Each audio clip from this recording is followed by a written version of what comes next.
Alright, so this will be just a quick little unboxing from Provident Precious Metals, one of my favorite companies to buy bullion from, although that's probably changing right now.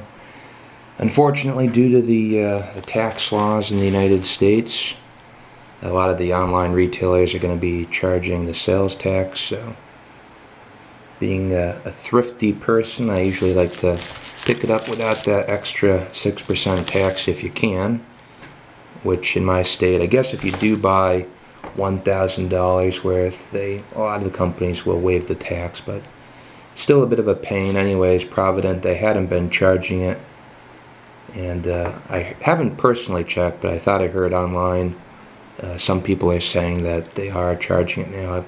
I'll have to look into that, but either way, they're a good company to deal with, and just bought a couple little things due to the sale that they had recently. Try to open this up here without killing ourselves. And they had a good coupon for 4th of July. So, let's see what we got here. Receipt, check that. Yeah, I really love when they run those deals. I noticed last year I probably took advantage of two. I mean, with the coupon you get $5 off your order, and that really helps.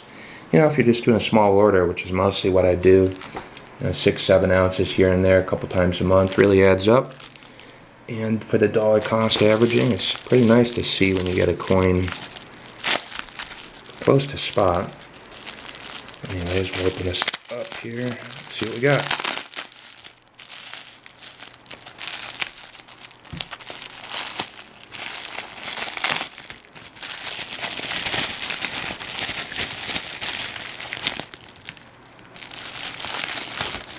And so what did they have on sale? The mostly American bullion. You know, Silver Eagles were reasonable.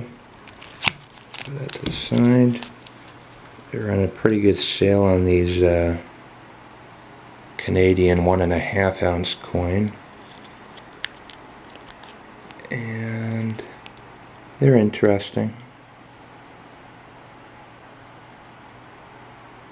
It's nice to see if they don't have milk spotting. This one looks like a really nice example. It's got the security lines on it. This is a really attractive coin, honestly. Nice example. Got a couple of those already. And back to the Perth coins, I really like these next gens.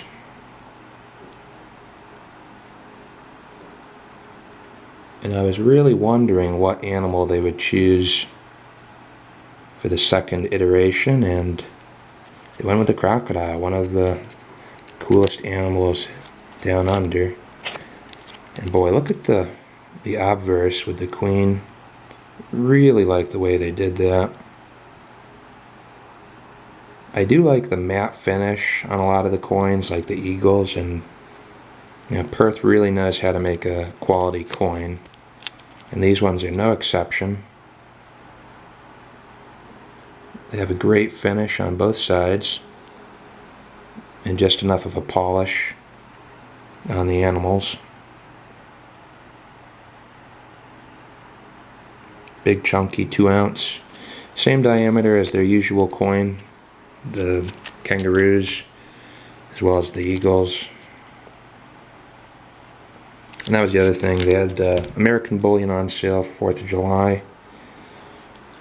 I mean, it wasn't a great sale, but minus with the coupon, $5 off, 5 or 6 coins. I think it came out to like around $16.80 an ounce on the Eagles. So that's a great deal. And these are what, 2019s? Yeah, 2019s. And what the heck, being a frugal individual, I figured I'd get some of these Kennedy halves as well. Usually you can get the 90%, as you know, pretty close to spot, and that's about where they had it, as I recall. I think these came down to around like $10.80 per dollar face, around there, if I remember. 64 Kennedys. Nice coin. I think that's about it. I got 2 eagles. More eagles to the stack. Really trying to pick up mostly eagles as a core part of my stack. Just they have a lot of benefits going for the eagles as a nice 1-ounce sovereign coin.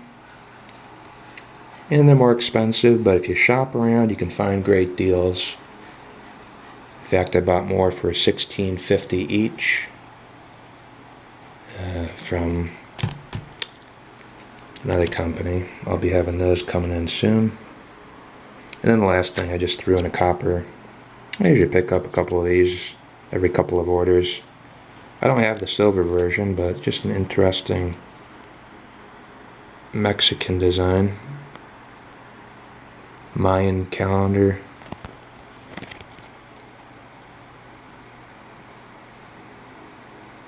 Cuauhtemoc. Something like that. Just a cool coin. It was under $1 with the sale.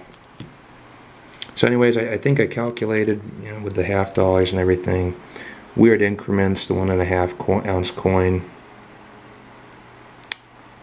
Gosh, I should look it up. Let's see. Just look it up real quick here. Oh, so a couple other things. I don't like how Provident, they don't put the coin values on the receipts anymore. It's kind of annoying. And the other thing, the last 6 months they've been requiring a signature on delivery. That's annoying because I'm always working during the day, and then you have to run to the post office, try to pick it up after work. Of course, here on a Saturday we did miss it somehow. The 20 minutes I did have to go out to the bank, we missed the post office, the delivery. I called them and they said I could actually meet up with the lady, so that was nice. But it was interesting. I tracked down the car. Just wanted to get in hand. I know I'm going to be doing overtime at work this week, Monday, Tuesday, so it was going to take a while to get it one way or the other after work, and then the post office closes early. So it's hard to catch up with those darn signatures. I wish they wouldn't do that. I've told them several times. On their website it says they don't need a signature, but I don't know what they're doing with that. Anyways, if I look up the order here real quick, let's see, it came out to, there was an 89-cent copper coin, so it's 103.40. Check the math real quick. 103.40 minus 89 cents on the copper. So with the silver, it was $102.51, and you just divide that by, gosh, it's like 2, 4, 5.5. I think it was around 6.2 ounces with the half dollars, and I think it came out to around $16.80 or so. Now it's a pretty good deal. Can't complain about that. So even if it is a slight hassle, that's a great price where we're at right now. So we'll see how things go. I think people are expecting a rate cut in July, which would be totally absurd given that the stock market's at all-time highs, housing market's strong, job market's strong.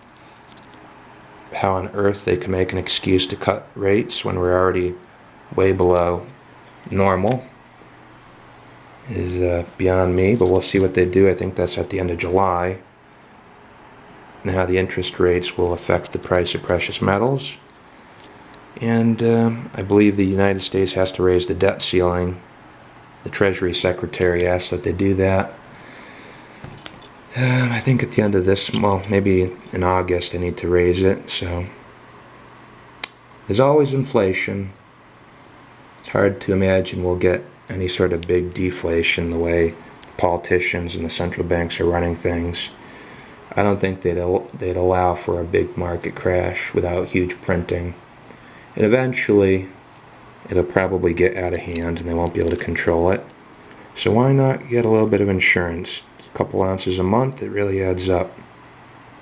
Anyways, thanks for watching and have a great weekend.